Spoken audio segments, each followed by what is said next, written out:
जब भी Indian banking का नाम आता है तो टिपिकल इन्वेस्टर के दिमाग में एक ही इमेज आती है, सेफ, स्टेडी और थोड़ा बोरिंग ग्रोथ। लोग सोचते हैं कि एचडीएफसी बैंक एक ऐसी मशीन है जो हर साल 20% प्रॉफिट देगी और चुपचाप अपना काम करेगी। एक ऐसी ब्लू चिप जिसे आप खरीद के भूल सकते हैं।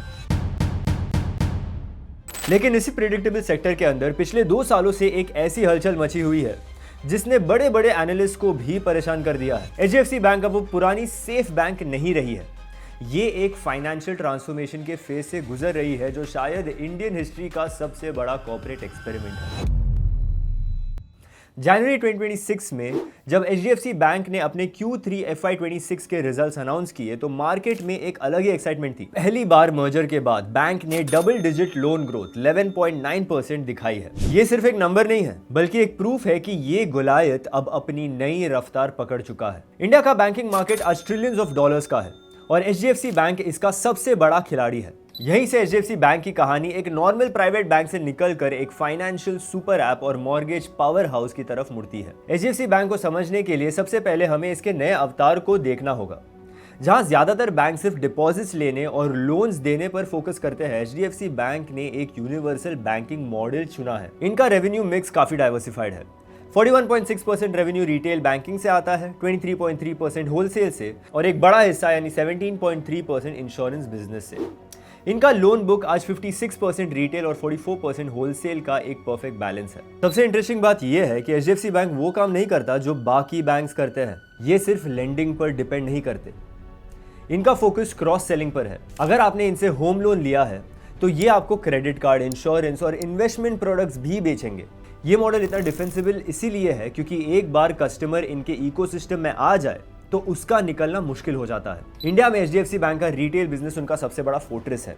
ये क्रेडिट कार्ड मार्केट के नंबर 1 प्लेयर है जिनका मार्केट शेयर लगभग 22.3% है। इनके रिगालिया और इन्फिनिया जैसे ब्रांड्स ने प्रीमियम कस्टमर्स पर एक मजबूत पकड़ बनाई हुई है।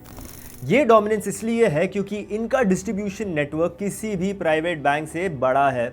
8,000 से ज्यादा ब्रांचेस और 20,000 प्लस एटीएम्स। जब आपका ब्रांच हर गली नुक्कड़ पर हो तो ट्रस्ट अपने आप बिल्ड हो जाता है। इनका मॉर्गेज बिजनेस जो पहले एचडीएफसी लिमिटेड के पास था, अब इनका सबसे बड़ा वेपन बन चुका है। एक बार जब ब्रांड एस्टैब्लिश हो जाए और कस्टमर का होम लोन आपके पास हो तो वो सालों तक आपके साथ जुड़ा रहता है, जो बैंक को एक प्रिडिक्टेबल और लॉन्ग टर्म रेवेन्यू स्ट्रीम देता है।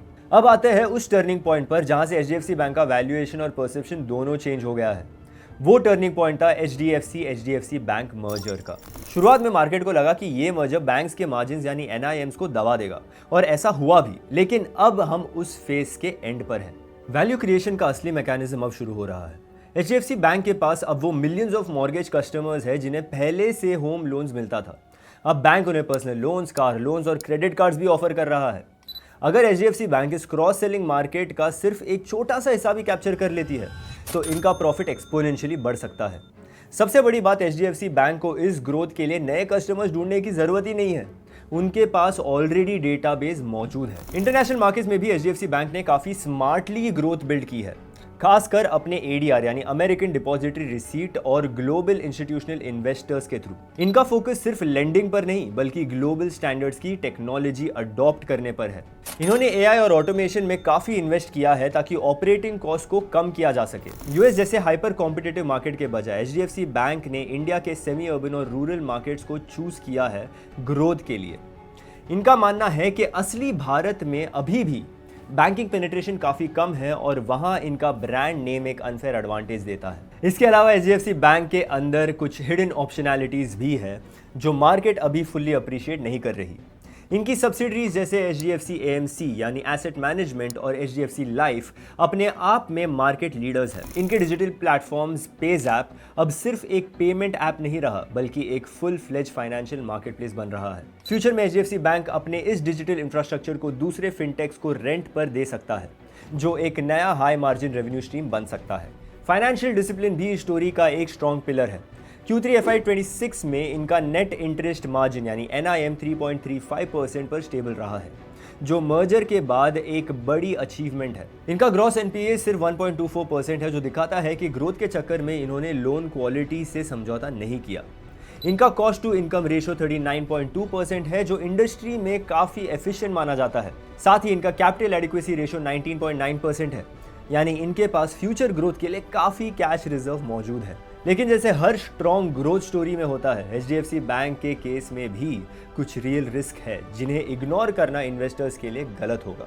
सबसे बड़ा रिस्क है रेगुलेटरी एनवायरनमेंट। आरबीआई ने हाल ही में अनसिक्योर्ड लेंडिंग पर काफी सख्ती दिखाई है, जिससे एचडीएफसी बैंक के पर्सनल लोन्स और क्रेडिट कार्ड मार्जिन्स पर प्रेशर आ सकता है। दूसरा बड़ा रिस्क है लोन टू डिपॉजिट रेशियो यानी एलडीआर। मर्जर के बाद बैंक के पास लोन ज्यादा है और डिपॉजिट्स कम। अगर बैंक्स डिपॉजिट ग्रो नहीं कर पाए तो उन्हें महंगा पैसा बोरो करना पड़ेगा, जिससे प्रॉफिटेबिलिटी कम हो सकती है। कॉम्पिटिटिव इंटेंसिटी भी एक बड़ा फैक्टर है। आईसीआईसीआई बैंक और एक्सिस बैंक डिजिटल स्पेस में काफी अग्रेसिव है। अगर एचडीएफसी बैंक ने अपनी टेक एज खो दी तो उनका मार्केट शेयर गिर सकता है। ये रिस्क कंप्लीटली जीरो नहीं होते और इनका इंपैक्ट मार्जिन्स पर साफ दिख सकता है। येट एचडीएफसी बैंक अपने पुराने स्लो ग्रोथ पैराडिग्म से दूर रहकर एक नए अग्रेसिव डिजिटल स्ट्रैटेजी पर अपना फ्यूचर शेप कर रही है। ये कहानी अभी पूरी नहीं हुई। ये एक एवॉल्विंग स्टोरी है जो इंडिया की इकोनॉमी के साथ जुड़ी हुई है। इनका सक्सेस इस बात पर डिपेंड करेगी कि ये अपने मैसिव कस्टमर बेस को कितनी एफिशिएंटली मोनेटाइज कर पाते हैं। इसी बैलेंस के साथ एचडीएफसी बैंक की कहानी को देखना सबसे सही तरीका होगा। यहीं पर एचडीएफसी बैंक की कहानी खत्म नहीं होती, यहीं से एक्चुअली जज होना शुरू होती है। Investment in securities market are subject to market risks. Read all the related documents carefully before investing.